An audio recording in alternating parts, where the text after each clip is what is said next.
Ya pemirsa, langsung saja kita ke informasi yang pertama dalam Hot News. Nama Ridwan Kamil kembali mencuat. Seiring dengan gugatan cerai yang dilayangkan oleh istrinya Atalia Praratia, di mana sidang perdana perceraian mantan Gubernur Jawa Barat dan anggota DPR RI dari fraksi Golkar ini dijadwalkan digelar dalam waktu dekat.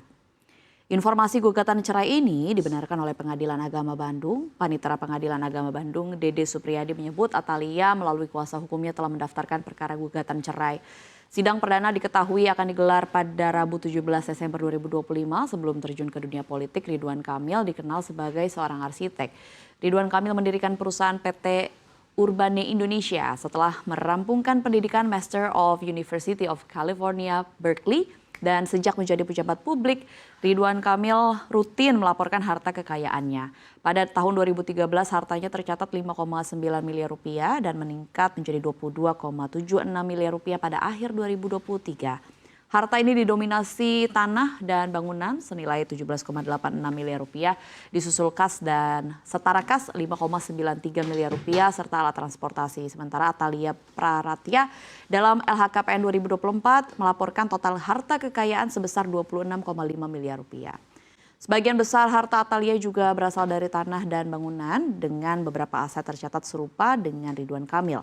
Perbedaan diantaranya terdapat pada tambahan 1 unit kendaraan Hyundai Ioniq tahun 2023 senilai 1,11 miliar rupiah.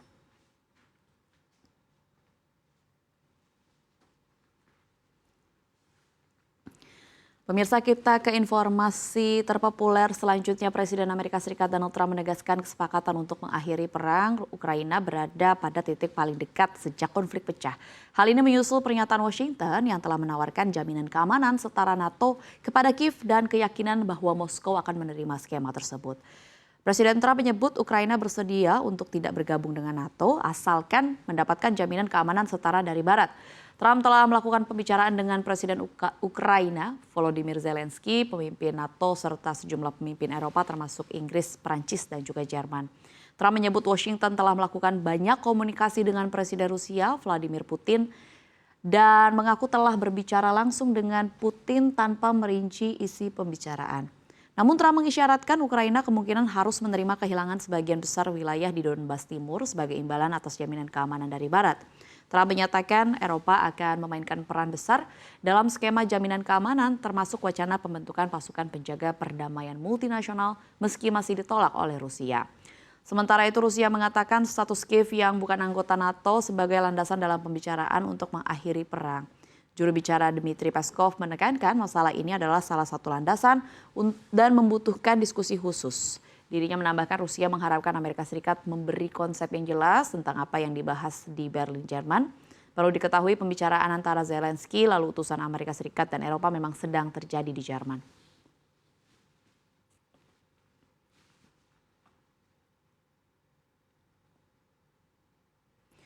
Pemirsa, informasi terpopuler yang ketiga dari situs cnbcindonesia.com, sebuah bus yang mengangkut para pelajar terjun ke jurang dan menewaskan sedikitnya 17 jiwa di Kolombia Utara.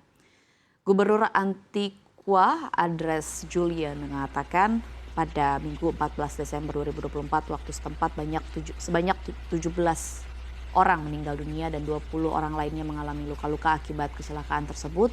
Dalam unggahan di platform X, Julian menjelaskan bahwa bus ini sedang melakukan perjalanan dari kota pesisir Karibia Tolu menuju ke Medellin setelah kegiatan wisata sekolah.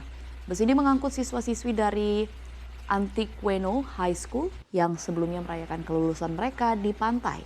Gubernur Julian juga menyebut tragedi ini sebagai kabar yang sangat berat bagi seluruh komunitas terlebih pada bulan Desember. Hingga saat ini otoritas tempat belum merinci penyebab kecelakaan maupun kondisi terkini para korban luka. Proses penanganan dan pendampingan keluarga korban terus dilakukan oleh pemerintah daerah. Insiden serupa juga terjadi pada Mei lalu saat bus yang ditumpangi rombongan mahasiswa mengalami kecelakaan dan menyebabkan 9 orang meninggal dunia. Kecelakaan lalu lintas masih menjadi salah satu penyebab utama kematian di Kolombia dengan rata-rata 22 orang meninggal setiap hari pada tahun 2024.